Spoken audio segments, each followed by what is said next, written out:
Yep, heading back to home. So from here, rhododendron, all over rhododendron starts होइन. So यहाँबाट चाहिँ जहाँसम्म road and हुन्छ म देखाउँदै जान्छु. अल ओभर हिजो पनि यहीँदेखि स्टार्टिङ पोइन्टदेखि देखिरहेको थिएँ मैले. Just all over every damn single rhododendron ट्रिजमा ब्लुमिङ गरेको छ कि. र मेबी यो नै फर्स्ट एन्ड लास्ट हुनसक्छ, किनकि वन्स यो फुलहरू खिलेपछि चाहिँ ब्लुम भइसकेपछि चाहिँ सबै झर्छ अरे होइन. मैले हिजो पनि भनिसकेको थिएँ एक्सप्लेन. त्यसपछि नयाँ चाहिँ ब्लुम नहुने कि, त्यही रुखमा चाहिँ नहुने, अर्को रुखमा हुन्छ होला, त्यही रुखमा नहुने. सो यो ठाउँमा यति धेरै छ नि, ठाउँमा हो, ठाउँमा माथि तल. It's like way to heaven होइन, वे टु हेभन होइन. कर्म गर्नेहरूलाई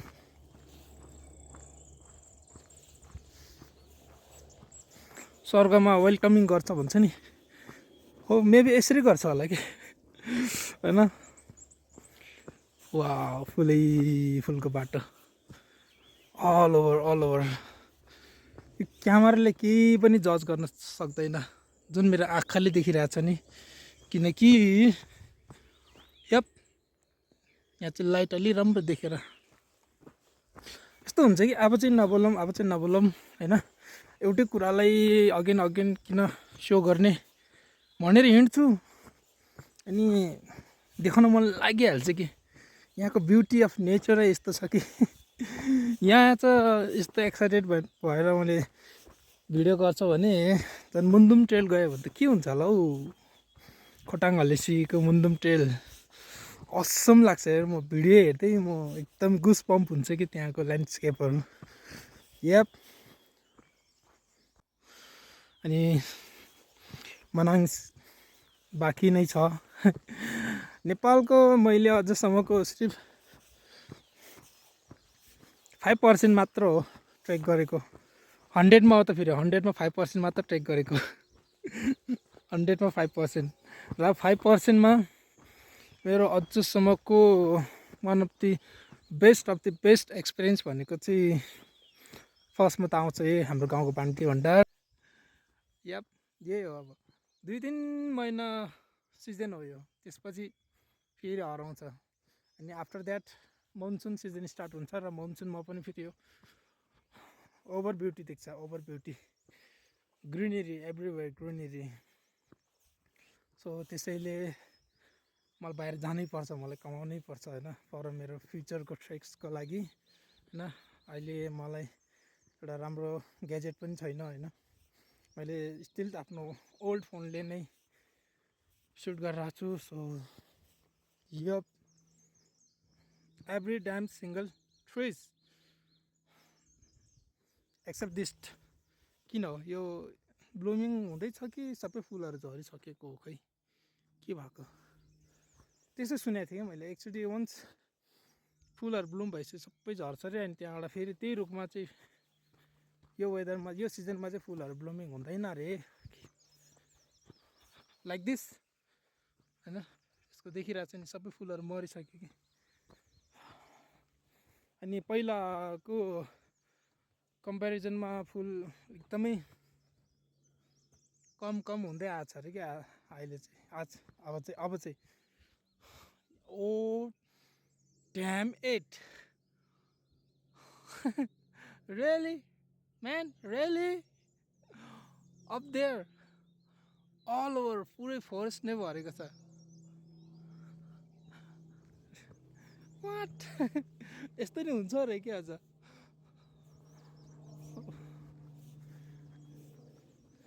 आर्टिफिसियल इन्टेलिजेन्ट भन्छ नि, एआईले बनायो भने अर्कै होला, तर यो त रियल हो क्या यार. वाट रियल देखिदिरहेको कि त्यहाँ त कस्तो झपक्क के एउटै ठाउँमा. Okay so I am still heading back. Time 7:30 भइसक्यो. मलाई रन्जुती पुग्नुपर्छ हो यहाँबाट रन्जुती मेबी 1 किलोमिटर्स फार भए छ अनि मलाई स्टिल हाम्रो दुध पनि लानुपर्छ हाम्रो डेयरी फार्मबाट ओके यस्तो दामीको वेदर छ नि आज तर 10 बजे म जाँदा त एकदम चर्को घाम लागिसकेको हुन्छ कडा गर्मी हुन्छ म जाँदाखेरि त सो यप मेबी यही नै मेरो फाइनल हो तर म बाटोमा हिँड्दै गर्दा फेरि मेरो माइन्डमा कुनै कुराहरू आयो भने म फेरि म भनिहाल्छु because it's for myself रमाइलो लाग्दो रहेछ मैले भने नि त घरमा होइन किचनमा युट्युब खोल्यो अनि आफ्नै पुरानो भिडियोहरूलाई प्ले गऱ्यो अनि हेरी होइन अनि खानाहरू पकाउँदा होइन कस्तो त्यो लाग्ने कि मैले त्यही बेला अनि के बोल्यो के हो भन्ने सबै आफूलाई रिमाइन्ड हुने क्या त्यो कुराहरूलाई सो या अनि अब भिजा पनि आइहाल्यो म पास भयो भने म चाहिँ एउटा सेल्फ हिजो देखाएन मैले यसलाई आज देखाउँछु त्यो क्युट कलरमा छ क्या यो येल्लो र रेड मिक्समा छ यो फुल हिजो मैले पहिला नै भनिसकेको थिएँ यदि मेरो भिजा आयो भने म काठमाडौँ घर गएर होइन मोमो पार्टी गर्ने भन्ने मैले सोचिरहेको थिएँ कि एउटा सानो मोसा किन्ने मोमो भाँडा होइन एभ्रिवेयर आइस गोस अनि सानो मोमो भाँडा किन्ने ठुलो मोमो भाँडा त छँदैछ एकजनाको लागि त्यत्रो चाहिँदैन सो सानो किन्ने अनि आधी किलो मासु लिएर गाना बजाएर होइन अनि मस्तले बनाउने म एक्लैले 1 घन्टामा बनाइसकिहाल्छ एकजनाको लागि अनि एउटा कोल्ड चिल्ड कार्ल्सबर्ग बियर ल्याउने होइन मलाई यो वेस्टर्न बियरहरू एकदम खतर लाग्छ कि कार्ल्सबर्ग होइन अनि हाइनिकेन्स उनीहरूको प्रिमियम टेस्ट हुन्छ होइन प्रिमियम टेस्ट भन्नाले एकदमै ब्यालेन्सको टेस्ट हुन्छ कि स्ट्रङ हुँदैन ठिक्कको के याप त्योभन्दा बेस्ट के हुनसक्छ र होइन momos with beer self celebration हो क्या सेल्फ सेलिब्रेसन अनि त्यही हो अब होपफुली 1 महिनासम्म त उडिसक्छ होला केटो होइन मजदुरी गर्नलाई होइन मैले कति भने नि मेरो फियान्से मेरो माया बिचरा विदेशमा पापड पेलिरहेछ भने अब मेरो पाला आउँछ पापड पेल्ने ओके म राउन्ड भएर अब आइसक्यो र यहाँदेखि अब पुरै घरै घर मात्र हो रोडोडेन्ड्रन ब्लुमिङ फ्युज मात्र देख्छ केही न केही सो यहाँ छ ठुलो कलेज लुम्बु स्कुल ओके यही हो फुल्ली क्लियर वेदरमा देखिने पाम्ती भन्डर त्यसैले त भन्छ नि I fall in love in Pamti भन्डर बाई ओके सो ठिक्कै 11 बज्नु लाग्यो 10:54 and river flows here so clean waters flow here yep अनि already full mountain views cover गरिसके so I'm heading to Kastim so this time say I'm alone होइन so भर्खर अफिसबाट call आयो अनि म चाहिँ अहिले आउट अफ भ्याली छु 4-5 दिनलाई म बाहिर गएको छु भनेको होइन सिधै गाउँमा छु किन भन्नु अनि अफिस बोलाएको छ, त्यही टिकटको लागि पेमेन्टको कुरा गरेको छ। ओके, सो अब जाने बाटो सेम वे हो, अन द वे। म भर्खर चाहिँ किन रेकर्ड गरेँ भने अब यो गर्मी घाममा दिउँसोको 12 बजे होइन, हिजोअस्ति त हामी 10 बजे गएको थियौँ, चाँडै गएको थियो। आज म एक्लै छ, खुसीको कुरा यही हो कि म एक्लै छ होइन, आफ्नो लिमिट अनुसारले। वाट कहाँ गयो याप, त्यो चरा के ऊ पछाडि किन क्या मजाले हल्लाउने कि टुट टुट टुट टुट टुट again. Show me magic. Come on. पछाडि पुछ पिप गरेर हल्लाउँदो रहेछ।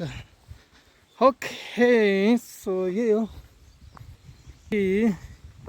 यसो सानो रिभरको नजिक नजिक हुँदै अगाडि बौद्ध नपुग्नेसम्म यो फिस बाटोमा हिँडिरहेछु। अब ब्याकप्याक झन् हेभी भएको छ। अघि बिहान रन्जिती गरेर मिल्क पाउडर अनि त्यस्तै बिस्कुट चाउचाउहरू किन्दा त 2 केजी भएछ हौ ब्याग त, मतलब 2 केजी प्लस भएछ भने। सो यही हो। ओके, यस्तो यो बाटो हिँड्न रमाइलो छ के, माथिबाट घामको सेड पुरा रुखहरूले छेकेको छ। कति तारिफ गर्नु यो भण्डारको पनि, तारिफ गरेर गरिसक्नु छैन। अनि 12 बज्यो। होपफुली म यहाँबाट त ठिकै छ, उता त्यो मेन डाँडा नकट्नेसम्म त्यहाँबाट चाहिँ डाउनहिल, त्यसपछि गर्मी स्टार्ट हुन्छ कि मेन सबसे डेन्जर गर्मी त्यहाँ स्टार्ट हुन्छ। यहाँसम्म चाहिँ ठिकै छ है, यहाँसम्म चाहिँ ठिकै छ। मलाई यो फुल एकदमै मन पऱ्यो क्या, गाउँमा एनीवेयर छ यो फुल। Yup, this is it. So yeah so beautiful houses here. यो घर त झन् मैले लास्ट टाइम पनि देखाएको छ, अस्ति पनि देखाएको छ। Sadly no one slip here, but so huge. So यहाँ छ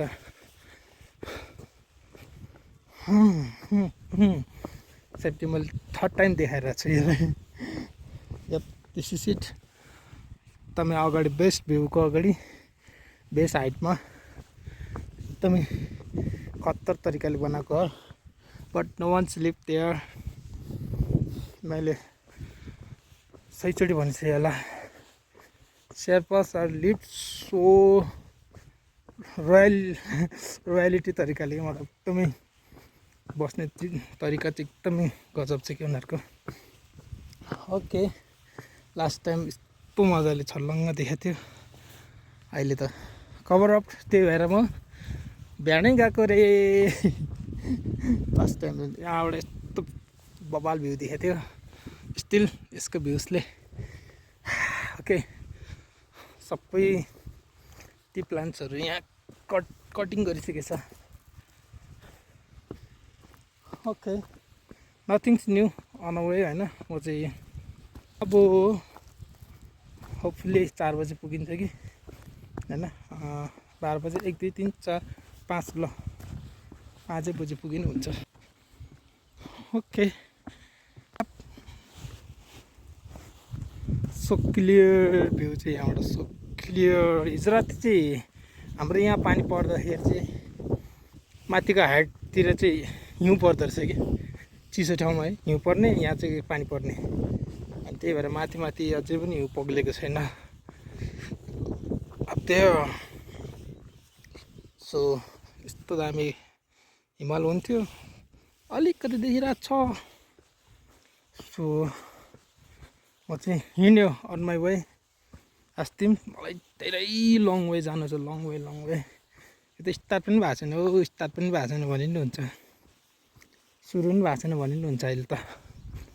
so this is it, nothings new होइन, आउने वे। सो म चाहिँ सर सरसर हिँड्छु किनकि मेरो ब्याकप्याक पनि अलिकति प्लस हेभी भएको छ। के गर्नु त कपडा सबै नलैजाउँ भन्यो नि आधी पर्सेन्ट कपडा धुनु पनि पर्छ। अल द वे ग्राउन्डमा यसरी फुलै फुल छ, जब कि टाढोबाट चाहिँ देख्दैन किनकि यो ड्राई ग्रासले, नत्र भए चाहिँ मेरो आँखाले चाहिँ जमिनभरि देखिरहेछ। फ्लावर्स अफ भ्याली भन्छ नि त्यस्तै भइरहेछ। या किन भ्याली अफ फ्लावर्स। सो एउटा बबाल भ्यू देखेर म एउटा फोटोसुट लिन्छु। ओके, यस्तो एउटा एङ्गलमा एउटा भ्यू लिए क्या यो सल्लाहहरूले कस्तो चिल देखेको। ओके, अब यहाँबाट तेर्सो छ सोलिङको बाटो, which is I hate it. And yeah 5 बजी चाहिँ पुगिन्छ भन्ने मेरो अन्दाजन छ। मेरो अन्दाजन फेरि मैले गर्छु नि कि 10 मिनट अगाडि हुन्छ कि आधी घन्टा पछाडि हुन्छ। सो मैले गेस गरिसकेँ 1 बज्यो, फेरि 12 बज्यो, 5 घन्टा त लागिहाल्छ नि। यस्तै मामा र म त 6 घन्टा लाग्यो। अनि म लखर हिँड्यो पनि 5 घन्टा और मेबी 4.5। यप, पानी नपर्नु अघि पुग्नु त्यही ठुलो कुरा हो होइन। पानी पऱ्यो भने चाहिँ मेरो वाट लाग्छ नि, वाट लाग्छ। Yup, this is it. म लास्ट टाइम स्टे गरेको अब देयर। सो यही हो लास्ट बस्ती, त्यहाँबाट खासै देखिन्न। अनि त्यसपछि म एयरपोर्ट पनि ल्याएको छु। हिजोस्ति त मामासँगै भएर म गाना सुनेको थिइनँ। अब चाहिँ म एक्लै गाना सुनेर लक्कर हिँड्छु आफ्नो बाटोमा। एकछिन रेस्ट गर्छु, पानी पिउँछु, फेरि सरसर हिँड्छु। भ्युज त्यही हो सेम, त्यही भएर यप, नथिङ्स न्यू। जस्ती पनि पुगिसकेर अन गरौँला। By by. Okay, so here you go. Always inspired भन्दैन रे, always makes me happy when I see this kind of monies हैन। अनि Buddhist scripture with the prayer flags हैन, it feels me real एकदमै isolation place जस्तो लाग्ने क्या। Everywhere river flows. So ये सब को रीज़न ले नहीं। I love trekkings. Yeah, see that after गाउँ आएको 13 दिन पछि मैले एयरपोर्ट युज गरेको के। So yeah, really आफ्टर 13 दिन पछि गाउँ आएर एयरपोर्ट युज गरेको हैन। गाउँ आउँदाखेरि गाडीमा सुन्यो, ब्याट्री सकेको थियो, मैले चार्ज गरेर राखेँ पावर ब्याङ्कमा। त्यसपछिदेखि एकचोटि नि युज गरेन, एकचोटि नि वास्तै लागेन। Because I don't need a earphone or I don't need a song in this natural place हैन। अलरेडी यस्तो चराहरूको सुरिला आवाज छ। सो या, अनि मैले आफ्टर 12 days पछि एयरपोर्ट युज गरेको। Because of the I am going the same way हैन टु रास्तिम। सो म चाहिँ बाटोमा नअल्मलाइकन पुरै गानाको धुनमा हैन, के अरे गानाको रिल्याक्समा आफ्नो बाटो हिँड्छु कि आफ्नो बाटो। एउटा मेरो म्युजिक प्लेलिस्ट बजाएपछि चाहिँ हैन, आफ्नो बाटो गाना सुन्ने अनि ट्रेकिङको इन्जोय लिने हैन। सो भ्युज हेर्ने, एकछिन रोक्ने, फेरि पानी पिउने, फेरि आफ्नो बाटो हिँड्ने। So this is it. अब होपफुली आधी बाटो कटिसकेपछि मात्र म ब्लग सुरु गर्छु होला, नत्र भए यसरी नै टाइम पास गर्दै हिँड्यो भने म कहिले पुग्दैन। Yup, bye by.